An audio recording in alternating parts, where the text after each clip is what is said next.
बोल्न चाहिँ डरकै माहौल छ एकदमै अहिले मलाई त रासोपाको एकदमै रासोपालाई त म छुनै सक्दिनँ, एकदमै डराउँछु म।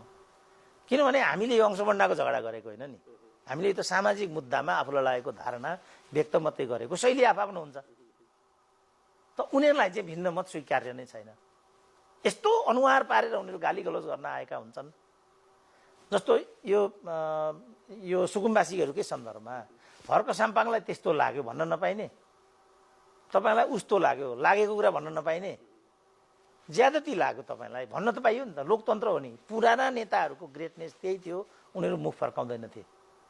मैले नै कुनै पनि नेतालाई विद्यादेवीदेखि प्रचण्डसम्म, केपी ओलीदेखि घनश्याम भुषालसम्म कसैलाई पनि आफूलाई लागेको कुरा निरन्तर भनिरहे, तर उनीहरूले कहिले पनि मुख फर्काएनन्। डाक्टर बाबुराम भट्टराईलाई रको एजेन्ट पनि भनियो, प्रचण्डलाई आतङ्ककारी पनि भनियो, तर कहिले मुख फर्काएनन्। अहिले एकचोटि भनेर हेर्नुहोस् त यिनीहरूलाई के हुन्छ। भनेपछि यो त नयाँ होइन नि, त्योभन्दा विकसित चाहिँ नयाँ हुन्छ। त्यो कसरी सम्झाउने त हामीले उनीहरूलाई? त्यो सम्झिने देख्नुहुन्छ कि देख्नुहुन्न उनीहरू? एकदमै गाह्रो छ, किन उनीहरूमा राजनीतिक संस्कार छैन, उनीहरू राजनीतिक विगतबाट आएका होइन, उनीहरूमा वैचारिकी पनि छैन।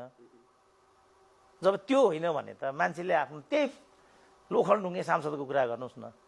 म विशिष्ट श्रेणी कर्मचारी भन्नुहुन्छ भने म विशिष्ट श्रेणीको हुँ, 50,000को पेन्सन खान्छु। तपाईँ चाहिँ मलाई स्वागत गर्न गेटमा नआउने भन्छ निर्वाचित सांसद, त्यसको तह के होला ल भन्नु।